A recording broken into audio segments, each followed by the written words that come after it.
जय हिंद एवरीवन, कैसे हैं आप सब। स्वागत करती हूं आप सभी का हमारे इस छोटे से चैनल में। अगर आपको हमारे वीडियोस पसंद आते हैं, इन्फॉर्मेटिव लगते हैं, तो प्लीज़ हमारे चैनल को ग्रो करने में हेल्प करें।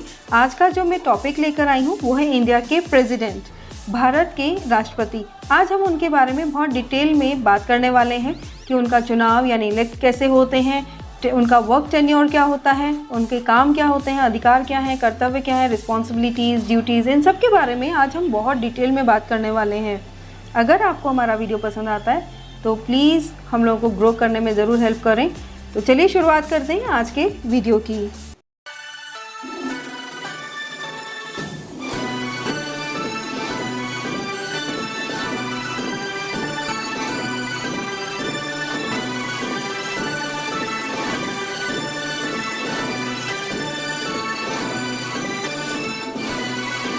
चलिए शुरुआत करते हैं।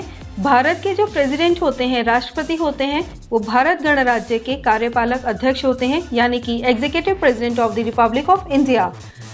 संघ के सभी कार्यपालक कार्य उनके नाम से किए जाते हैं, यानी कि यूनियन के जितने भी एग्जीक्यूटिव वर्क होते हैं सारे प्रेसिडेंट के नाम से किए जाते हैं। आर्टिकल 53 के हिसाब से यूनियन की कार्यपालक शक्ति यानी एग्जीक्यूटिव पावर राष्ट्रपति में ही निहित होती है। वो भारतीय सशस्त्र सेनाओं के सर्वोच्च सेना नायक भी होते हैं, यानी कि जिसको हम इंग्लिश में सुप्रीम कमांडर भी बोलते हैं। सारी जितनी भी हमारी सशस्त्र सेनाएं हैं उन्हीं के अंडर में आती हैं। सभी प्रकार के आपातकाल मतलब इमरजेंसीज को लगाने का, उनको हटाने का, वॉर की घोषणा करना हो गया या पीस की घोषणा करना हो गया, वो सब इन्हीं के ही अंडर में आते हैं। ये वही करते हैं। वो देश के फर्स्ट सिटीजन यानी कि प्रथम नागरिक भी होते हैं। भारतीय राष्ट्रपति का भारतीय नागरिक होना बहुत ज़्यादा ज़रूरी होता है।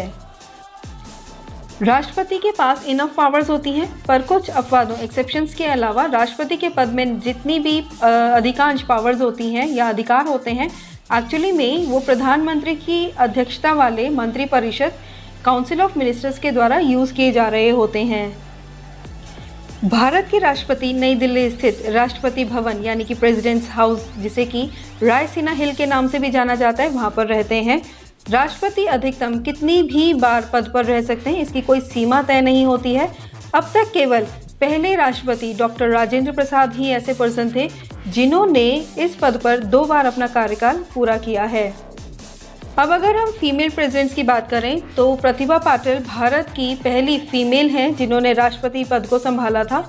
ये इंडिया की 12th नंबर की प्रेसिडेंट बनी थी और 2007 से लेकर 2012 तक इनका वर्क टेन्योर रहा।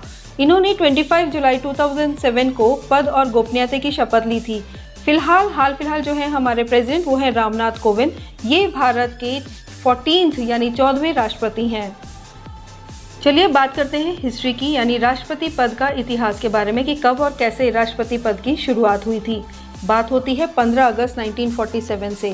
15 अगस्त 1947 को भारत ब्रिटेन से स्वतंत्र हुआ था और अंतरिम व्यवस्था, जिसे हम इंग्लिश में इंटरिम अरेंजमेंट भी बोलते हैं, इसके तहत देश एक कॉमनवेल्थ यानी कि राष्ट्रमंडल अधिराज्य था। इस व्यवस्था के तहत भारत के जो गवर्नर जनरल थे उन्हीं को भारत के राष्ट्र प्रमुख यानी हेड ऑफ स्टेट के रूप में स्थापित किया गया, जिन्हें ब्रिटिश इंडिया ने बाद में ब्रिटिश इंडिया में ब्रिटेन के अंतरिम राजा जॉर्ज 6 द्वारा ब्रिटिश सरकार के बजाय भारत के प्रधानमंत्री प्राइम मिनिस्टर की सलाह से नियुक्त करना था। ये एक टेम्पोररी उपाय था, लेकिन भारतीय राजनीति प्रणाली में साझा राज्य के अस्तित्व को जारी रखना सही मायने में संप्रभु सुवेरियन राष्ट्र के लिए बिल्कुल ठीक विचार नहीं था। आज़ादी से पहले भारत के लास्ट जो ब्रिटिश वाइसरॉय थे, लॉर्ड माउंटबेटन, ही भारत के पहले गवर्नर जनरल बने थे। जल्द ही उन्होंने राजगोपालाचारी जी को ये पद सौंप दिया, जो कि भारत के इकलौते भारतीय मूल के गवर्नर जनरल बने थे। इसी बीच डॉक्टर राजेंद्र प्रसाद के लीडरशिप में कॉन्स्टिट्यूशन सभा द्वारा 26 नवंबर 1949 को भारतीय संविधान का मसौदा यानी कि बिल तैयार हो चुका था, जो कि और 26 जनवरी 1950 को औपचारिक रूप से संविधान को स्वीकार किया गया था। इस डेट का एक बहुत ही इम्पोर्टेंट महत्व था, प्रतीकात्मक महत्व था, क्योंकि 26 जनवरी 1930 को भारतीय राष्ट्रीय कांग्रेस इंडियन नेशनल कांग्रेस ने ब्रिटेन से पहली बार पूर्ण स्वतंत्रता की आवाज़ दी थी। जब संविधान लागू हुआ और डॉक्टर राजेंद्र प्रसाद ने भारत के पहले राष्ट्रपति का पद संभाला, तो उसी समय गवर्नर जनरल और राजा का पद एक ही निर्वाचित राष्ट्रपति द्वारा प्रतिस्थापित यानी कि स्थापित हो गया था। इस कदम से भारत एक राष्ट्रमंडल अधिराज्य की स्थिति से समाप्त हो जाता है, लेकिन ये गणतंत्र राष्ट्रों के राष्ट्रमंडल का सदस्य बना रहता है, क्योंकि उस समय के जो प्रधानमंत्री थे हमारे जवाहरलाल नेहरू, उन्होंने ये तर्क दिया था कि अगर कोई भी राष्ट्र ब्रिटिश सम्राट को राष्ट्रमंडल के प्रधान के रूप में स्वीकार करता है तो ज़रूरी नहीं है कि ब्रिटिश सम्राट को अपने राष्ट्रप्रधान की मान्यता दे, उसे राष्ट्रमंडल में रहने की अनुमति दी जानी चाहिए। ये एक बहुत ही इम्पोर्टेंट फैसला था जिसने 20वीं सदी यानी कि 20th सेंचुरी को मिड में नए स्वतंत्र गणराज्य बने और कई जितने पहले के बने हुए ब्रिटिश उपनिवेशों के राष्ट्रमंडल में रहने के लिए एक मिसाल स्थापित कर दी थी। चलिए बात करते हैं भारत के राष्ट्रपति के चुनाव की। हमारे देश में राष्ट्रपति के चुनाव का तरीका बिल्कुल डिफरेंट है और बहुत अच्छा है। इसे आप सबसे अच्छा कॉन्स्टिट्यूशनल मेथड यानी संवैधानिक तरीका भी कह सकते हैं। इसमें कई देशों में होने वाले राष्ट्रपति चुनाव के तरीकों की अच्छी बातों को चूज़ करके लिया गया है। सबसे अच्छी बात तो ये है कि भारत के राष्ट्रपति चुनाव में सभी राजनीतिक दलों के विजयी उम्मीदवारों को शामिल किया जाता है। इंडिया के प्रेसिडेंट का चुनाव एक इलेक्टोरल कॉलेज करता है, लेकिन इसके जितने भी मेंबर्स होते हैं उनका प्रतिनिधित्व अनुपातिक भी होता है। उनका सिंगल वोट ट्रांसफ़र होता है, लेकिन उनकी जो सेकंड चॉइस होती है उसकी भी काउंटिंग होती है। यहाँ पर हमें जो वोटों की गिनती है, गणित है, जो मेथड है, उसको समझने के लिए कुछ बातों का जानना बहुत ज़्यादा ज़रूरी है। तो चलिए एक एक करके उनको भी हम समझ लेते हैं। तो सबसे पहले बात करते हैं अप्रत्यक्ष निर्वाचन की, जिसे हम इंग्लिश में इनडायरेक्ट इलेक्शन भी बोलते हैं। राष्ट्रपति का चुनाव इलेक्टोरल कॉलेज करता है, मतलब जनता अपने राष्ट्रपति का चुनाव सीधे से नहीं करती है, बल्कि उनके वोट से चुने गए प्रतिनिधि रिप्रेजेंटेटिव करते हैं। इसे हम कहते हैं इनडायरेक्ट इलेक्शन, अप्रत्यक्ष निर्वाचन। चलिए अब बात करते हैं वोट का अधिकार किस किस को होता है और कौन लोग वोट दे सकते हैं, किन के वोटों की इम्पोर्टेंसी होती है।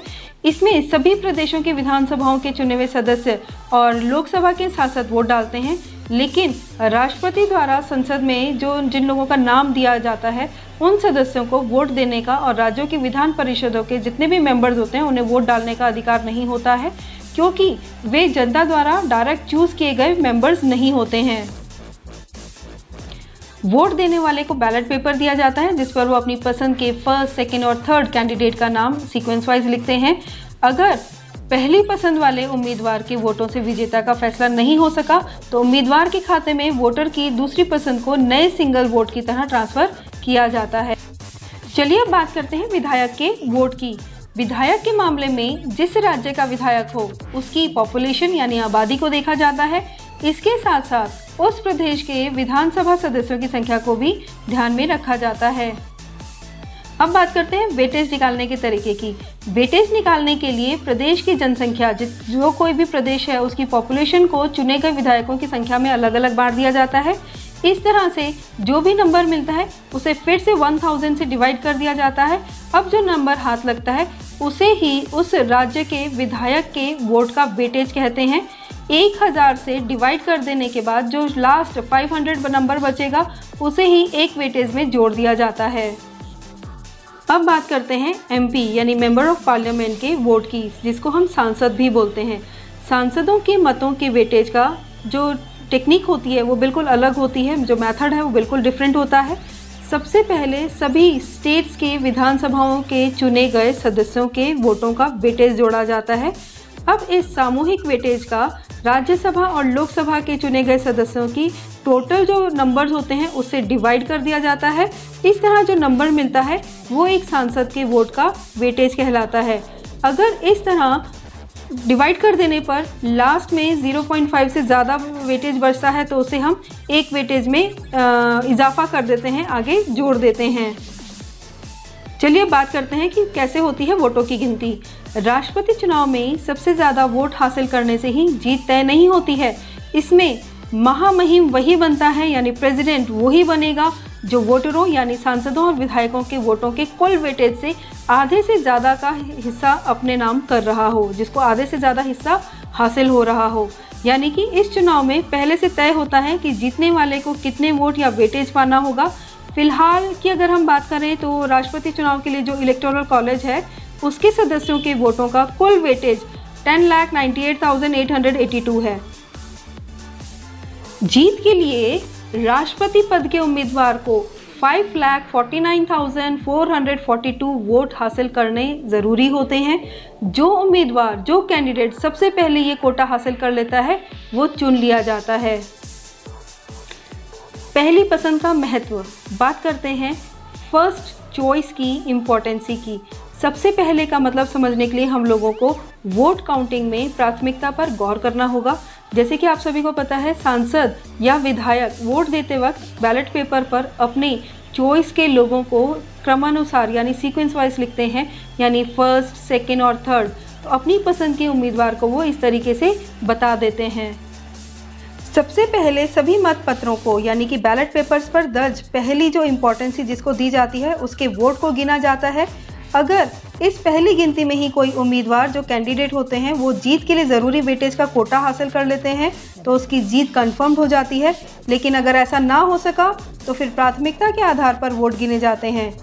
पहले उस उम्मीदवार को, कैंडिडेट को बाहर किया जाता है जिसे पहली गिनती में सबसे कम वोट मिले होंगे, लेकिन उसे जितने भी वोट मिले होते हैं उसे ये देखा जाता है कि उसकी दूसरी पसंद के कितने वोट किस उम्मीदवार को मिले हैं।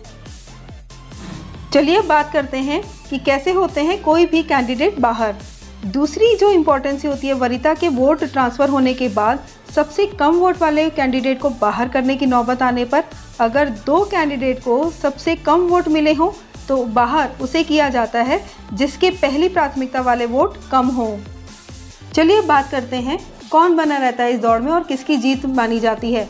अगर लास्ट तक किसी को तय कोटा ना मिले तो इससे भी सिलसिले में जितने भी उम्मीदवार होते हैं, जितने भी कैंडिडेट होते हैं, वो बारी बारी से बाहर होते रहते हैं और लास्ट में जिसे भी सबसे ज़्यादा वोट मिले होते हैं वही जीतता है, वही विजय होता है। चलिए अब बात करते हैं हमारी प्रेसिडेंट की कितनी पावर होती है, न्यायिक शक्तियाँ कौन कौन सी उनके पास होती हैं, वो क्या क्या काम कर सकते हैं बीइंग अ प्रेसिडेंट। कॉन्स्टिट्यूशन के आर्टिकल नंबर 72 के हिसाब से राष्ट्रपति को ढेर सारी न्यायिक शक्तियाँ मिली हुई होती हैं, जैसे कि दंड का उन्मूलन, क्षमा, आहरण, परिहरण, परिवर्तन करना, यानी कि किसी भी दंड को, किसी भी सज़ा को कम करना, चेंज करना या उसमें किसी भी तरह के कोई चेंजेस करना, ये सब आर्टिकल 72 में मेंशन किया गया है। सबसे पहली जो शक्ति होती है, पावर होती है, वो उसे हम इंग्लिश में क्लेमेंसी बोलते हैं और हिंदी में क्षमादान बोलते हैं। अगर किसी इंसान को दोष सिद्ध होने पर कोई सज़ा मिली है तो ऐसे में इस सज़ा को या तो पूरी तरीके से ख़त्म कर देना प्रेसिडेंट के हाथ में होता है या फिर उस स्थिति में रखना जैसे उसने कि कोई अपराध किया ही नहीं हो। इस चीज़ का जो लाभ है, जो फ़ायदा है, या तो वो पूरी तरीके से मिलता है या बहुत कम मिलता है और साथ ही साथ सज़ा देने के बाद या फिर उससे पहले भी ये काम हो सकता है। सेकेंड बात करते हैं लघुकरण, जिसे हम इंग्लिश में शॉर्टनिंग भी बोलते हैं। अगर किसी को कोई सज़ा मिली है और उस सज़ा की जो प्रकृति है वो कठोर है तो उसे हटा करके नम्र सज़ा कर देना। फॉर एग्जाम्पल हम ऐसे भी समझ सकते हैं कि मान लीजिए अगर किसी को सश्रम कारावास मिला हुआ है तो उसका सश्रम कारावास हटा करके सामान्य कारावास में बदल देना। नेक्स्ट की बात करते हैं जिसे हम हिंदी में परिहार बोलते हैं और इंग्लिश में अवॉइडेंस बोलते हैं।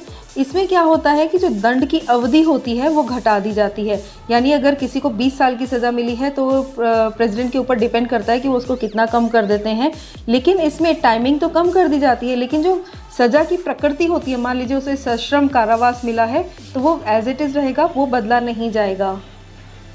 नेक्स्ट बात करते हैं विराम की, जिसे हम इंग्लिश में पॉज भी बोलते हैं। इसमें क्या होता है कि इसमें किसी को अगर कोई सज़ा मिली है तो उसकी सज़ा को कम कर देना। फॉर एग्ज़ाम्पल जैसे कि कोई महिला प्रेग्नेंट हो गई है, प्रेग्नेंट महिला है तो उसकी जो सज़ा मिली हुई है उसको कम कर देना, लाइक दंड में कमी ला देना, ये विशेष अधिकार पर मिलती है, जैसे किसी प्रेग्नेंट महिला की सज़ा को कम कर लेना। नेक्स्ट जो पावर होती है उसे हम प्रविलंबन बोलते हैं, इंग्लिश में प्रोक्रेस्टिनेशन बोलते हैं उसे। इसमें क्या होता है, सज़ा जो मिली होती है कि मान लीजिए किसी इंसान को सज़ा मिली है और उसे मृत्यु दंड मिला है तो ऐसे में क्या होता है, दंड प्रदान करने में विलंब करना, यानी कि अगर किसी को कोई सज़ा देनी है तो वो देर से दें, खास करके मृत्यु दंड अगर किसी मामले में दिया जाना है तो मृत्यु दंड थोड़ा सा टाल दिया जाए, थोड़े दिनों के बाद दिया जाए। एक्चुअली देखिए क्या होता है कि जितनी भी प्रेसिडेंट की ये पावर्स होती हैं, माफ़ कर देने वाली क्षमाकारी शक्तियाँ होती हैं, वो टोटली उनकी इच्छा पर निर्भर करती हैं। उन्हें आप एक अधिकार के रूप में ज़बरदस्ती मांग नहीं सकते। ये जितनी भी पावर्स होती हैं कार्यपालिका की प्रकृति पर निर्भर करती हैं और एक प्रेसिडेंट इनका यूज़ सिर्फ और सिर्फ मंत्रिपरिषद की सलाह पर ही कर सकते हैं।